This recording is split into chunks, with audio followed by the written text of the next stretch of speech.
पूर्व रक्षा मंत्री जॉर्ज फर्नांडिस का निधन हो गया है। वो 88 साल के थे। जॉर्ज फर्नांडिस पिछले काफी वक्त से बीमार चल रहे थे और आज उन्होंने दिल्ली के अस्पताल में आखिरी सांस ली।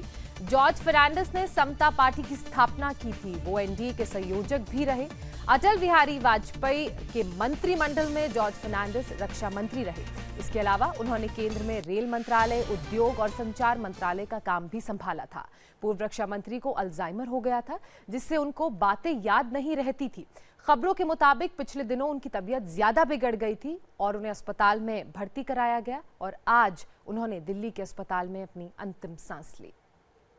तो जॉर्ज फर्नांडिस का निधन हो गया 88 साल की उम्र में। आपको बता दें कि दिल्ली के अस्पताल में उन्होंने अंतिम सांस ली और जो बातें सामने आ रही हैं खबरों के मुताबिक उन्हें अल्जाइमर था, जिससे उन्हें बातें याद नहीं रहती थी। अक्सर वो बातें भूल जाया करते थे और पिछले कुछ दिनों से उनकी सेहत नासाज चल रही थी, तबीयत खराब थी, जिस कारण उन्हें अस्पताल में भर्ती कराया गया था।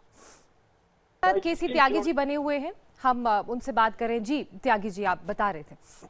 और आपातकाल में जब वो गिरफ्तार हुए तो उनकी अंतर्राष्ट्रीय लोकप्रियता का कमाल था कि दुनिया के 6 हेड ऑफ द स्टेट ने, जिसमें विली ब्रांट और जर्मन के वाइस चांसलर भी शामिल थे, उन लोगों ने जॉर्ज की गिरफ्तारी का विरोध किया।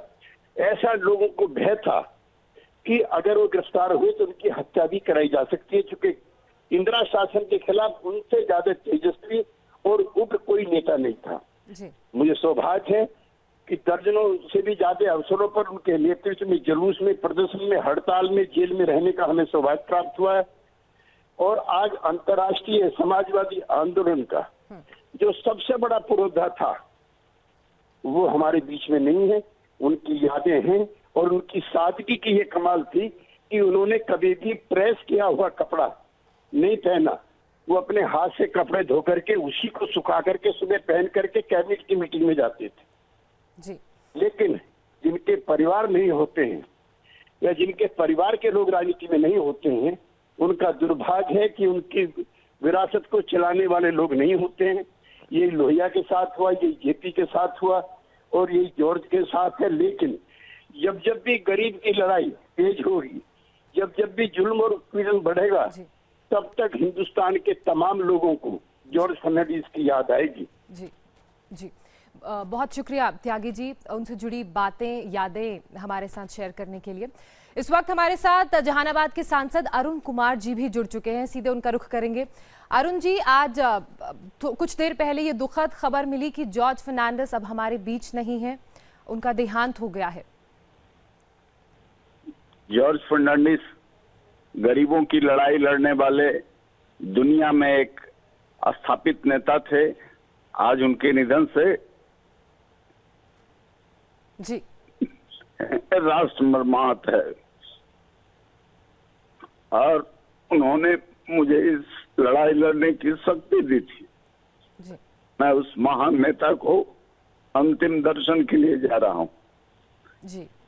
और 15 अगस्त और 26 जनवरी के बीच 2 महान हस्ती अटल बिहारी वाजपेयी और जॉर्ज फर्नांडिस नहीं रहे। यह राष्ट्र के लिए अपूर्णीय क्षति है। जी जी, मैं मानता हूं कि 77 से लेके आज तक जॉर्ज फर्नांडिस ने मुझे सब कुछ दिया, शक्ति दी, सामर्थ्य दिया गरीबों की लड़ाई लड़ने का। जी। मैं काफी दुखी हूं उनके नहीं रहने से, लेकिन ईश्वर उन्हें शांति दें। उन्होंने गरीबों की लड़ाई अंतिम क्षण तक लड़ी है। जी बिल्कुल। अरुण जी, आप जॉर्ज फर्नांडिस के साथ अपने कुछ अनुभव क्या साझा करना चाहते हैं? किस तरह का व्यक्तित्व था उनका? कैसे वो अपने स्टाफ के साथ उनका व्यवहार था? बेमिसाल वैसा व्यक्ति मैंने अपने आंखों से नहीं देखा। मैं मेरे घर में पटना रहते थे, बिहार जाते थे तो मेरे ही साथ ठहरते थे और कपड़ा कुर्ता पैजामा अपने धोते थे, आयरन नहीं कराते थे, तकिया के नीचे रख देते थे। श्रम जयते का सिर्फ नारा नहीं देते थे, श्रम के विजय की लड़ाई लड़ते थे। आज तो श्रम जयते वाले लोग पूंजी की जय का नारा लगाते हैं। इसलिए जॉर्ज फर्नांडिस अविस्मरणीय हैं और राष्ट्र के लिए नहीं, दुनिया के मजदूरों के लिए लड़ने वाला वैसा योद्धा मैंने अपने जीवन में नहीं देखा। जी, अटल बिहारी वाजपेयी सरकार में रक्षा मंत्री भी रहे, तो उस दौरान की कुछ बातें, कुछ फैसले उनके आप साझा करना चाहेंगे?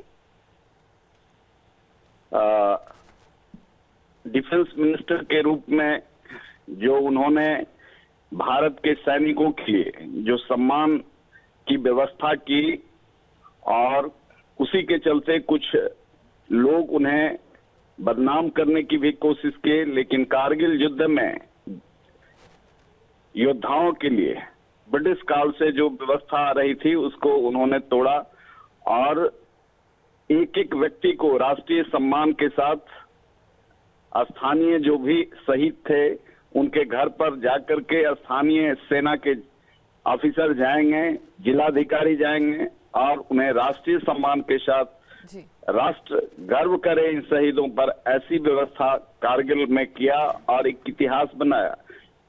जहां रहे वहां उन्होंने उसके जीवन को जी करके देखा और परिवर्तन की जो आवश्यकता थी, ब्रिटिश काल से सिर्फ अफसरों के शहादत पर ये आयोजन होता था, लेकिन सैनिकों के लिए नहीं होता था। कारगिल युद्ध में उन्होंने एक नया मानक बनाया और इससे संपूर्ण पूर्व से पश्चिम, उत्तर से दक्षिण पूरा राष्ट्र शहीदों के इस शहादत को आज भी स्मरण करता है। जी, बहुत शुक्रिया अरुण जी आपका हमसे बात करने के लिए। तो जॉर्ज फर्नांडिस जहां रहे, जिन लोगों के लिए काम किया, पूरी निष्ठा से काम किया, जनहित के लिए काम किया। तो जॉर्ज फर्नांडिस का आज दिल्ली के एक अस्पताल में निधन हो गया। आपको बता दें कि अल्जाइमर की बीमारी उन्हें थी, जिस कारण वो अक्सर बातें भूलने लगे थे और कुछ ही दिनों पहले उनकी तबीयत ज़्यादा ख़राब होने की वजह से उन्हें दिल्ली के एक अस्पताल में भर्ती कराया गया, जहां आज सुबह उन्होंने अंतिम सांस ली। 1998 से 2004 तक देश के रक्षा मंत्री के तौर पर भी उन्होंने काम किया, जवानों के लिए, भारतीय सेना के लिए। आपको बता दें कि जॉर्ज फर्नांडिस पिछले काफ़ी वक्त से बीमार चल रहे थे और जब उन्हें दिल्ली के अस्पताल लाया गया उपचार के लिए तो उनकी तबीयत लगातार बिगड़ती गई और आज उन्होंने अंतिम सांस ली। जॉर्ज फर्नांडिस ने समता पार्टी की स्थापना की थी, वो एनडीए के संयोजक भी रहे हैं और अटल बिहारी वाजपेयी सरकार के दौरान उन्होंने रक्षा मंत्री का प्रभार संभाला, वो रक्षा मंत्री रहे। इसके अलावा उन्होंने केंद्र में रेल मंत्रालय, उद्योग और संचार मंत्रालय का भी काम संभाला। पूर्व रक्षा मंत्री की को एक बीमारी थी जिसका नाम अल्जाइमर है और इस कारण उन्हें बातें अक्सर याद नहीं रहती थी। खबरों के मुताबिक पिछले दिनों उनकी तबीयत ज़्यादा बिगड़ी तो उन्हें दिल्ली के एक अस्पताल लाया गया, उनका उपचार वहां से चल रहा था और आज उन्होंने अंतिम सांस ली।